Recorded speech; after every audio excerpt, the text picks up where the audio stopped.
اسی روز آزر کو دمشق کو روانہ کر دیا گیا۔ اس کے ساتھ 2 محافظ تھے، تینوں گھوڑوں پر سوار تھے۔ آزر کے ہاتھ رسی سے بندھے ہوئے تھے۔ سورج غروب ہونے سے پہلے وہ آدھا راستہ طے کر چکے تھے۔ رات کے لیے رکنا تھا۔ راستے میں دونوں محافظ اس سے سنتے رہے کہ اس کا جرم کیا ہے۔ آزر نے ان کے ساتھ جذباتی سی باتیں کر کے انہیں متاثر کر لیا تھا۔ شام کے وقت آزر نے انہیں کہا کہ تھوڑی سی دیر کے لیے وہ اس کے ہاتھ کھول دیں۔ محافظوں نے اس خیال سے کہ اس کے ہاتھ کھول دیے کہ یہ نہتہ ہے، بھاگ کر کہاں جائے گا۔ انہوں نے دوسری احتیاط یہ کی کہ اسے گھوڑے سے اتار لیا۔ وہ پیدل تو بھاگ نہیں سکتا تھا۔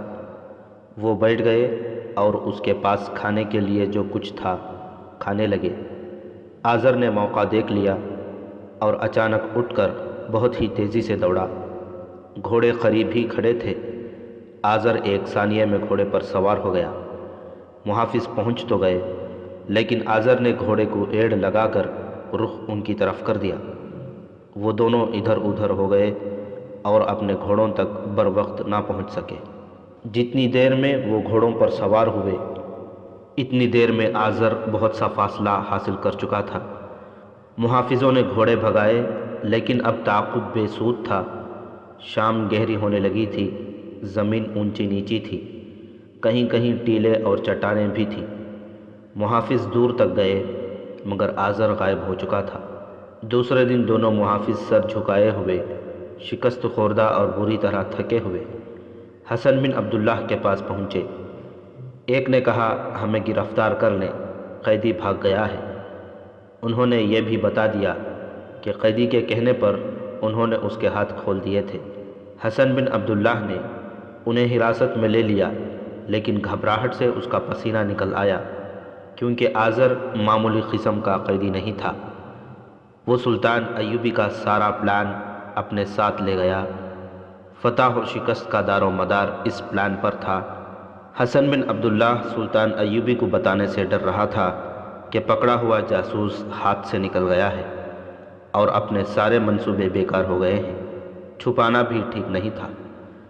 سلطان ایوبی کو جب حسن بن عبداللہ نے بتایا کہ قیدی بھاگ گیا ہے تو سلطان کے چہرے کا رنگ بدل گیا۔ کتنی ہی دیر اس کی زبان سے ایک لفظ نہ نکلا۔ اٹھ کر خیمے میں ٹہلنے لگا۔ اس دور کا ایک وقائع نگار اسد الاسدی لکھتا ہے، صلاح الدین ایوبی انتہائی خطرناک صورتحال میں بھی نہیں گھبراتا تھا، لیکن اس جاسوس کے بھاگ جانے کی خبر سن کر اس کے چہرے سے خون غائب اور آنکھیں بے نور ہو گئیں۔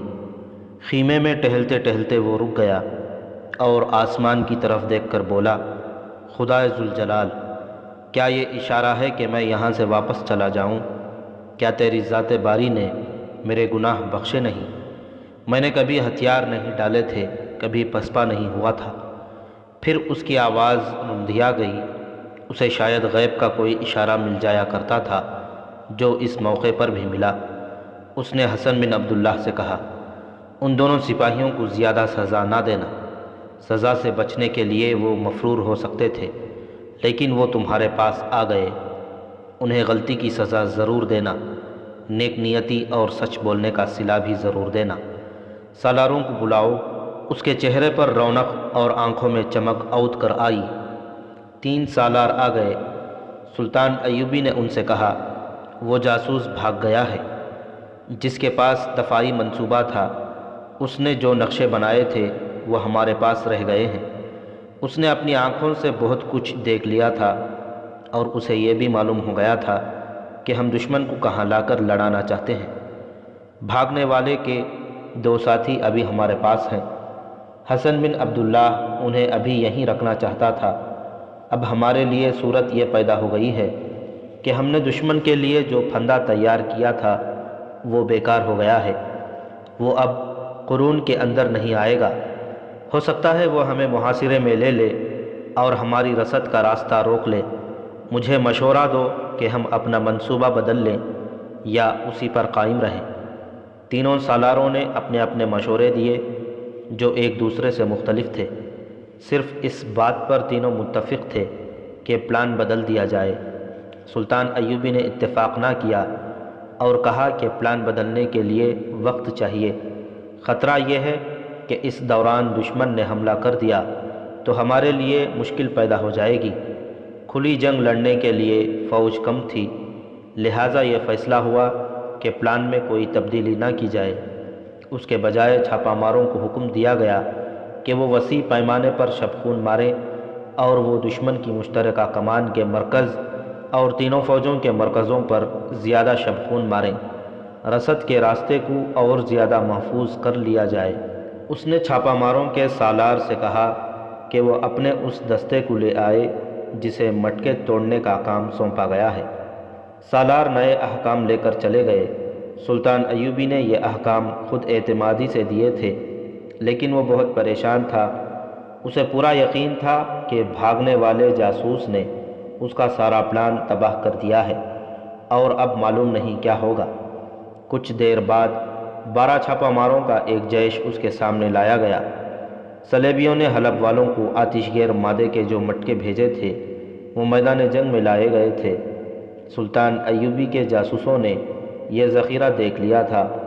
اس نے کہا تھا کہ جب دشمن حملہ کرے تو یہ ذخیرہ تباہ کر دیا جائے۔ اس کے لیے 12 جانباز اور جنونی قسم کے چھاپہ مار منتخب کیے گئے اور انہیں سلطان ایوبی کے سامنے لایا گیا۔ اس نے دیکھا اور ایک بار چھاپہ مار کو دیکھ کر مسکرایا، بولا، انتانون، تم اس جیش میں آ گئے ہو؟ مجھے اسی جیش میں آنا چاہیے تھا۔ انتانون نے کہا، میں نے آپ سے کہا تھا کہ میں اپنے گناہ کا کفارہ ادا کروں گا۔ میرے عزیز دوستوں، سلطان ایوبی نے چھاپہ ماروں سے کہا، تم نے کہاں کہاں قربانیاں نہیں دیں، لیکن اب مذہب اور ملت کی آبرو تم سے بہت بڑی قربانی مانگ رہی ہے۔ تم جنگ کا پانسا پلٹ سکتے ہو، تمہیں ہدف بتا دیا گیا ہے۔ اگر تم نے اسے تباہ کر دیا تو آنے والی نسلیں بھی تمہیں یاد رکھیں گی۔ تم دیکھ رہے ہو کہ اپنی فوج تھوڑی ہے اور دشمن کے 3 لشکر ہیں، ان سے اپنی فوج کو تم بچا سکتے ہو۔ ہم مذہب اور ملت کو مایوس نہیں کریں گے، چھاپہ ماروں کے کمانڈر نے کہا۔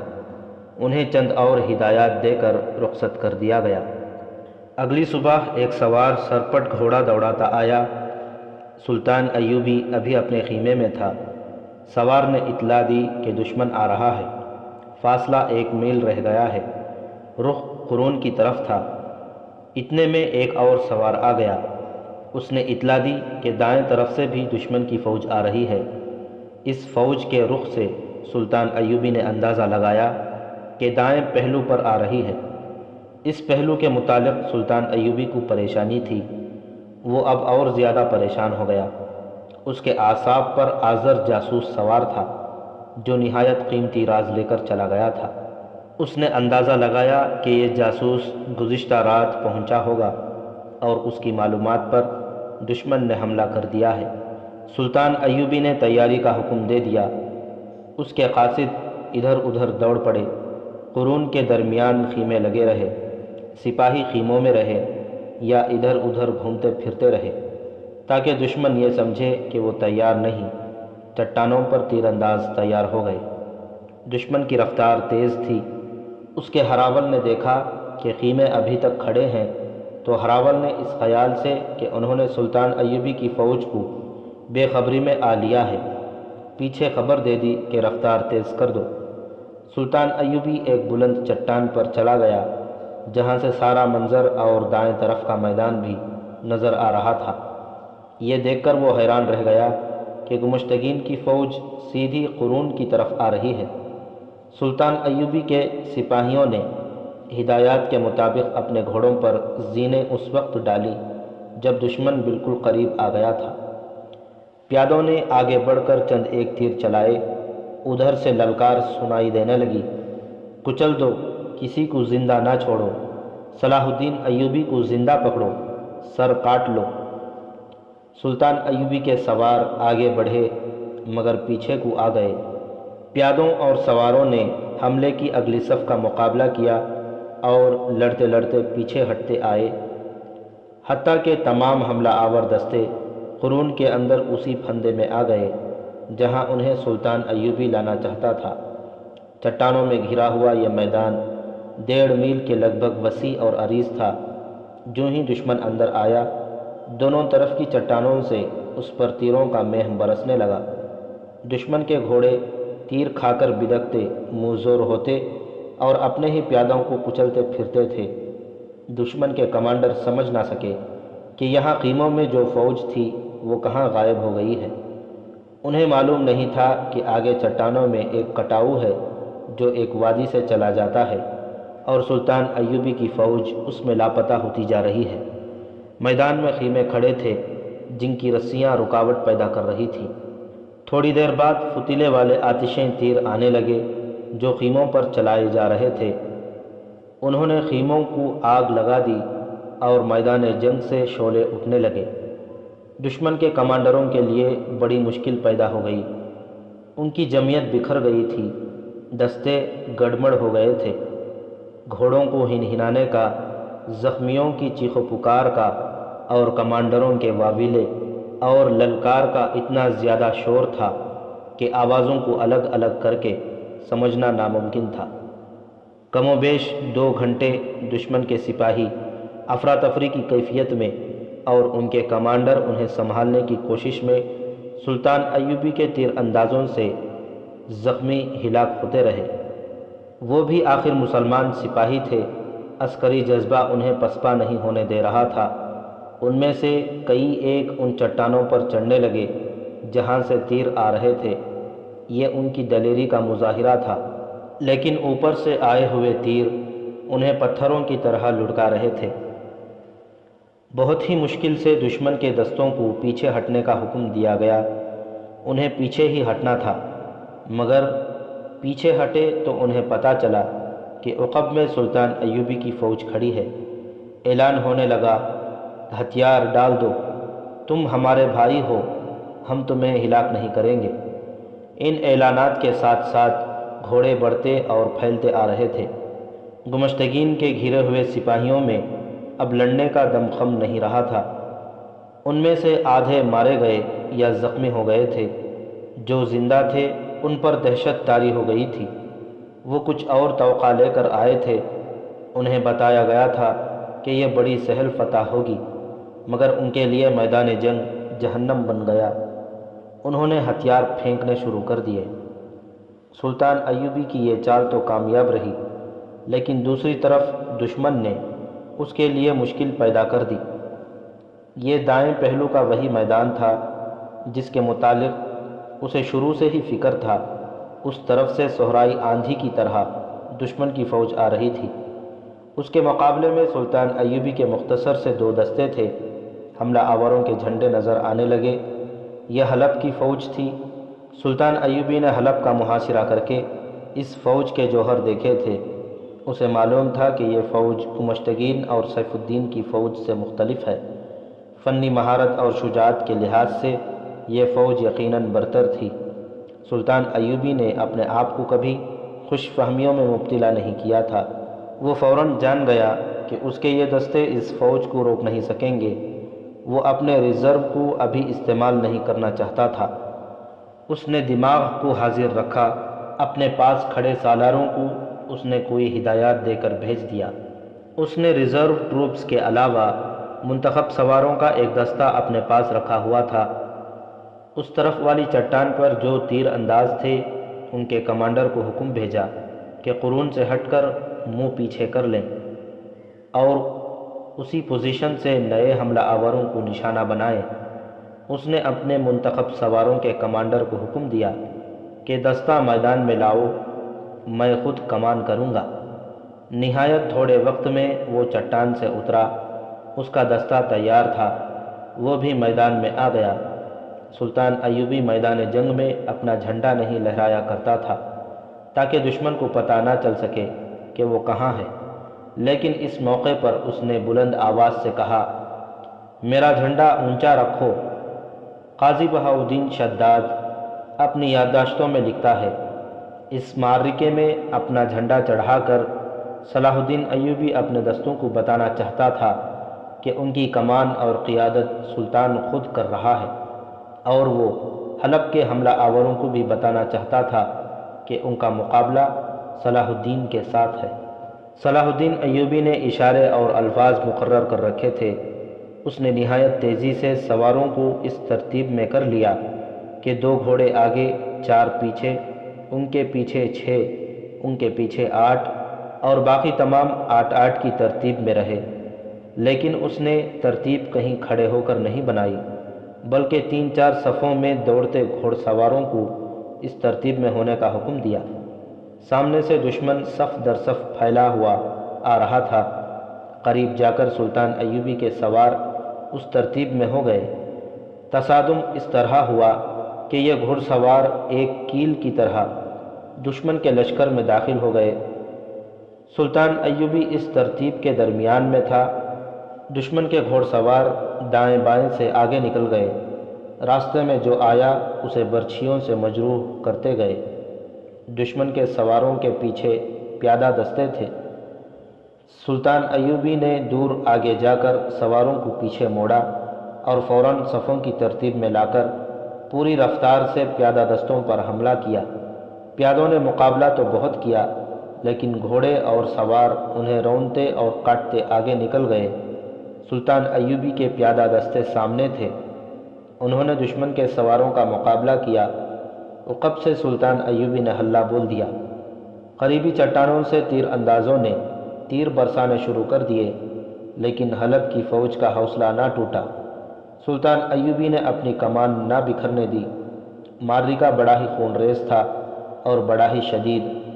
تمام مورخین لکھتے ہیں کہ اگر سلطان ایوبی اس معرکے کی کمان خود نہ لیتا تو اس کا سارا پلان اس پہلو سے تباہ ہو جاتا۔ قاضی بہاؤالدین شداد نے مورخین سے کچھ اختلاف کیا ہے۔ اس کی یادداشتوں سے ظاہر ہوتا ہے کہ حملہ آور فوج حلب کی نہیں موصل کی تھی اور اس کی کمان سالار مظفر الدین بن زین الدین کر رہا تھا، اور یہ کمان اتنی دانشمندانہ تھی کہ مظفر الدین نے سلطان ایوبی کے اس پہلو کو اکھاڑ پھینکا تھا۔ قیادت کی دانشمندی کی وجہ یہ بیان کی گئی ہے کہ مظفر الدین سلطان ایوبی کے ساتھ سالار رہ چکا تھا اور اس نے یہ فن سلطان ایوبی سے ہی سیکھا تھا۔ نفری زیادہ ہونے کے علاوہ مظفر الدین کو یہ فائدہ بھی حاصل تھا کہ وہ سلطان ایوبی کی چالوں کو اچھی طرح سمجھتا تھا۔ سلطان ایوبی نے قاصدوں کو اپنے ساتھ رکھا اور ان کے ذریعے چھوٹے سے چھوٹے جیش کے ساتھ بھی رابطہ قائم رکھا۔ اس نے ایسی چال چلی کہ دشمن کو اس چٹان کے قریب لے گیا جس پر تیر انداز تیار تھے۔ انہوں نے بہت کام کیا۔ سلطان ایوبی نے اپنی نفری میں اتنی کمی محسوس کی کہ اسے ابتدائی پلان بدلنا پڑا۔ اس نے ریزرو ٹروپس کو بھی بلانے کا فیصلہ کر لیا، لیکن عین اس وقت ایک قاصد نے اسے بتایا کہ ایک طرف سے اپنے 400-500 سوار آ رہے ہیں۔ سلطان ایوبی نے غصے سے پوچھا کہ یہ کون سا دستہ ہے اور کیوں آیا ہے؟ وہ میدان جنگ میں ڈسپلن کا زیادہ پابند ہو جاتا تھا، حالانکہ اسے اس میدان میں کمک کی شدید ضرورت تھی، لیکن اس کی اجازت اور ہدایت کے بغیر کسی کی حرکت اسے پسند نہ آئی۔ اس نے قاصد کو دوڑایا کہ خبر لائے کہ یہ سوار کون ہے۔ قاصد جو خبر لایا اس نے سلطان ایوبی کو سن کر دیا۔ خبر یہ تھی کہ یہ 400 لڑکیاں اور 100 رضاکار ہیں۔ ان کی قیادت حجاج ابو وقاص کر رہا ہے اور وہ سالار شمس الدین کی اجازت سے آئے ہیں۔ سلطان ایوبی انہیں روک سکتا تھا، لیکن جس انداز سے یہ 500 گھوڑ سوار آئے اس سے سلطان ایوبی سمجھ گیا کہ کمان واقعی شمس الدین کر رہا ہے۔ یہ سوار دشمن کو چٹان کی طرف دھکیل رہے تھے۔ اس معرکے میں پیادے گھوڑوں تلے کچلے جا رہے تھے۔ دشمن کی پیش قدمی روک لی گئی تھی۔ وہ آگے نکلنے کی کوشش کر رہا تھا، مگر اسے وہیں الجھا لیا گیا۔ مسلمان کے ہاتھوں کٹ رہا تھا۔ اللہ اکبر کے نعرے اللہ اکبر کے نعروں سے ٹکرا رہے تھے۔ زمین کانپ رہی تھی، آسمان خاموش تھا، صلیبی تماشا دیکھ رہے تھے۔ تاریخ دم بخود تھی۔ لڑکیاں اپنے بھائیوں اور باپوں کے دوش بدوش، بھائیوں اور باپوں کے خلاف لڑ رہی تھیں، لہو لہان ہو رہی تھیں۔ قوم کی عظمت گھوڑوں کے پاؤں تلے روندی جا رہی تھی۔ اور خدا دیکھ رہا تھا۔ دن بھر کے معرکے کا یہ انجام ہوا کہ دشمن کا حوصلہ ختم ہو گیا۔ اس کے سپاہیوں نے ہتھیار ڈالنے شروع کر دیے۔ وہ نیم محاصرے میں آ گئے تھے، سالار نکل گئے۔ رات زخمیوں کے واویلے سے لرزتی رہی۔ دن بھر کی تھکی ہوئی لڑکیاں رات کو زخمیوں کو اٹھاتی رہیں۔ صبح ہوئی تو اس میدان کا منظر بھیانک اور ہولناک تھا۔ دور دور تک لاشیں بکھری ہوئی تھیں، گھوڑے مرے پڑے تھے، جنگی قیدیوں کو دور پرے لے گئے تھے۔ ان لاشوں میں لڑکیوں کی جو لاشیں تھیں وہ اٹھائی گئی تھیں۔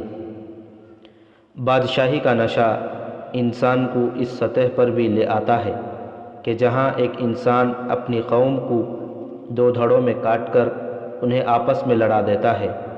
سلطان ایوبی نے میدان جنگ کا منظر دیکھ کر کہا، اپنے بھائی اپنی بہنوں کی عصمت دری کرتے ہیں۔ اگر ہم نے بادشاہی کے رجحان کو ختم نہ کیا تو کفار اس قوم کو قوم کے سربراہوں کے ہاتھوں آپس میں لڑا لڑا کر ختم کر دیں گے۔ قرون حماد اور اس کے پہلو کا معرکہ ختم ہو گیا تھا، جنگ ابھی جاری تھی۔ معرکے کی رات 12 چھاپہ مار حلب کی فوج کے اس ذخیرے تک پہنچ چکے تھے جہاں آتش گیر مادے کے مٹکے رکھے تھے۔ رات کے وقت مٹکے کھول کر اس سے کپڑے بھگوئے جا رہے تھے، جن کے گولے بنا کر منجنیقوں سے پھینکتے تھے۔ ہانڈیاں بھی بھر کر سرم بہر کی جا رہی تھی۔ ابھی ایک فوج ریزرو میں تھی، اسے اطلاع مل گئی تھی کہ دونوں فوجوں کے حملے ناکام ہو چکے ہیں، لہٰذا یہ فوج آخری حملے کے لیے تیار ہو رہی تھی۔ حملے کی کامیابی کے لیے آگ پھینکنے کا فیصلہ کیا گیا تھا۔ سلطان ایوبی کے 12 چھاپہ ماروں نے اپنا ہدف دیکھ لیا۔ ان میں سے 4-5 کے پاس کمانیں تھیں اور فتیلے والے تیر بھی تھے۔ وہ گھوڑوں سے اتر کر آگے چلے گئے، فتیلے جلا کر انہوں نے تیر چلا دیے۔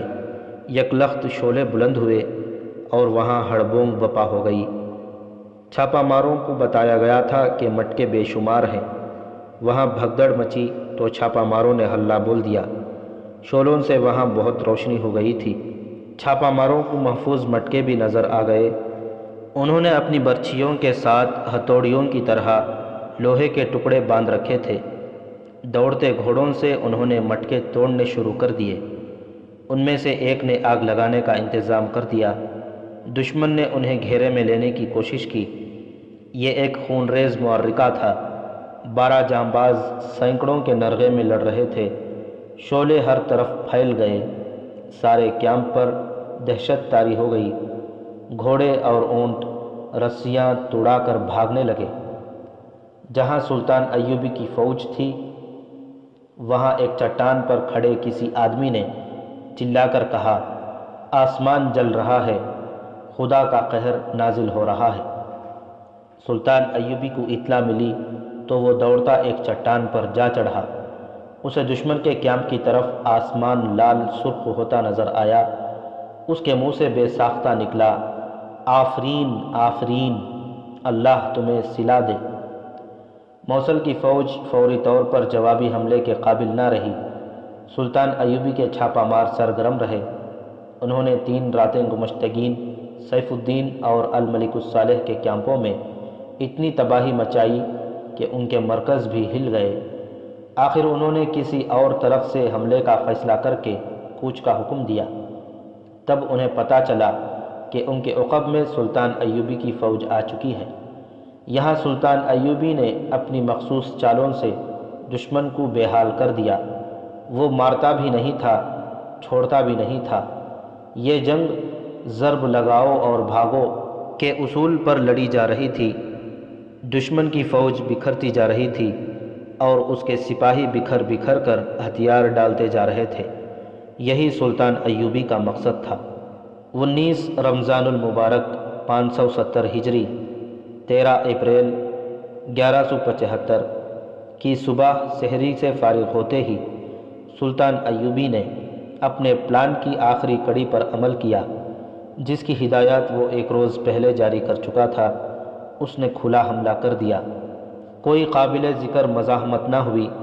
سلطان ایوبی وہاں تک جا پہنچا جہاں گمشتگین اور سیف الدین کی خیمہ گاہیں تھیں۔ مگر وہ دونوں غائب تھے۔ وہ ایسی بزدلی سے بھاگے کہ اپنی ذاتی خیمہ گاہیں جن میں جنگل میں منگل بنا ہوا تھا جوں کے توں چھوڑ گئے۔ حرم کی لڑکیاں، ناچنے گانے والیاں اور ان کے سازندے وہیں تھے۔ سلطان ایوبی کی فوج گئی تو لڑکیاں خوف سے ادھر ادھر بھاگنے لگیں۔ انہیں پکڑ کر سلطان ایوبی کے سامنے لے جایا گیا۔ اس نے ان تمام کو رہا کر کے دمشق بھیجنے کا انتظام کر دیا۔ دلچسپ خیمہ گاہ والیہ موصل سیف الدین کی تھی۔ وہاں لڑکیوں کے علاوہ خوشنما پنجرے بھی تھے جن میں رنگ برنگے پرندے بند تھے۔ اس رات سلطان ایوبی کے سامنے ایک اور لڑکی لائی گئی جو دشمن کے اس کیمپ میں لاشوں کو پہچانتی پھر رہی تھی جس پر سلطان ایوبی کے چھاپہ ماروں نے شب خون مارا اور آتش گیر مادے کے مٹکے تباہ کیے تھے۔ سلطان ایوبی نے اسے پہچان لیا اور کہا، تم میرے ایک جاسوس انتانون کے ساتھ ہرن سے آئی تھیں؟ جی ہاں، اس نے کہا، میرا نام فاطمہ ہے، میں لڑکیوں کی فوج کے ساتھ دمشق سے آئی ہوں۔ وہ زخمی بھی تھی، کہنے لگی، مجھے معلوم ہو گیا تھا کہ انتانون یہاں شب خون مارنے آیا تھا، اس کی لاش ڈھونڈ رہی ہوں۔ نہ ڈھونڈو، سلطان ایوبی نے کہا، وہ بھی کہتا تھا کہ چھاپہ ماروں کی لاشیں نہیں ملا کرتیں۔ فاطمہ نے اداس لہجے میں کہا، اس نے مجھے کہا تھا کہ آؤ ایک دوسرے کو فرض پر قربان کر دیں۔ مجھے خوشی ہے کہ اس نے گناہ کا کفارہ ادا کر دیا ہے۔ میرا فرض ابھی باقی ہے، میں گمشتگین کو قتل کرنے آئی تھی۔ اس لڑکی کی جذباتی حالت دیکھ کر کوئی بھی اپنے آنسو نہ روک سکا۔ سلطان ایوبی نے کہا، دمشق سے جو لڑکیاں آئی ہیں ان سب کو واپس بھیج دو۔ انہوں نے دشمن کی شکست دینے میں میری بہت مدد کی ہے۔ اس وقت میں ہی جانتا ہوں کہ مجھے مدد کی کتنی ضرورت تھی۔ یہ لڑکیاں جیسے غیب سے آئی تھیں، لیکن میں انہیں اپنے ساتھ رکھ نہیں سکتا۔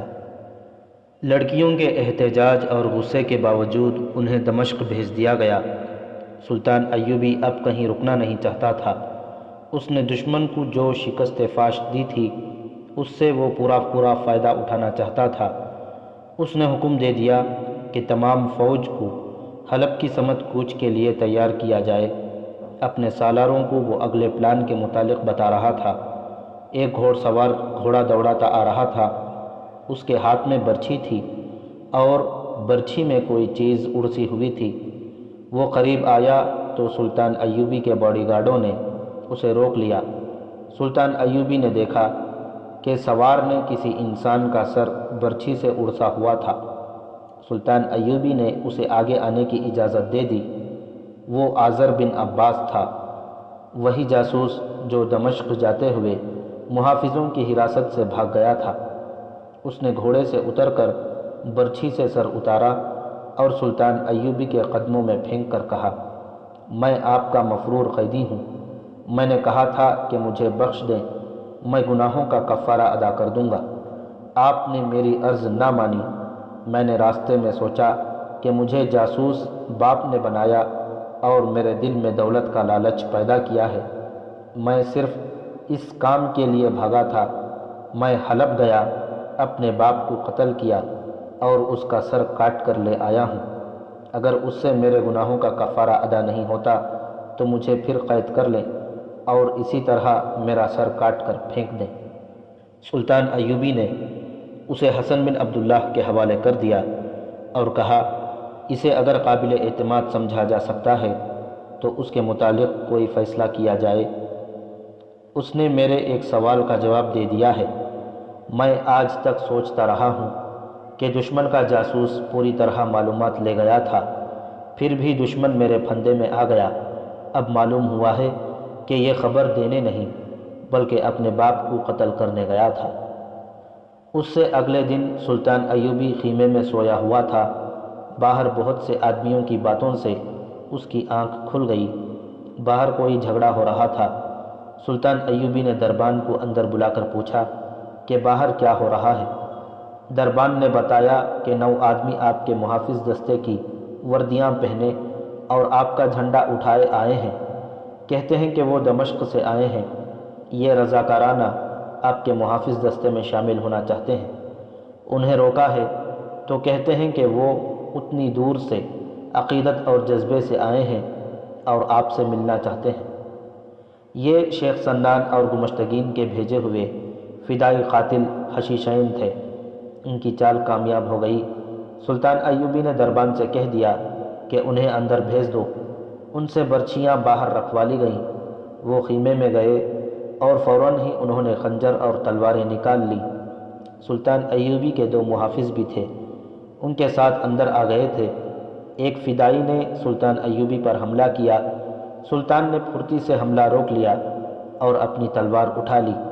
پہلے ہی وار سے اس نے حملہ آور کا پیٹ چاک کر دیا۔ خیمے میں جگہ تھوڑی تھی۔ دوسرے فدائیوں نے بھی سلطان ایوبی پر حملے کیے۔ دونوں محافظوں نے جم کر مقابلہ کیا۔ باہر سے دوسرے محافظ بھی آ گئے۔ خیمے کے اندر تلواریں اور خنجر ٹکرانے لگے۔ باڈی گارڈوں نے قاتلوں کو اپنے ساتھ الجھا لیا۔ وہ خیمے سے باہر آ گئے۔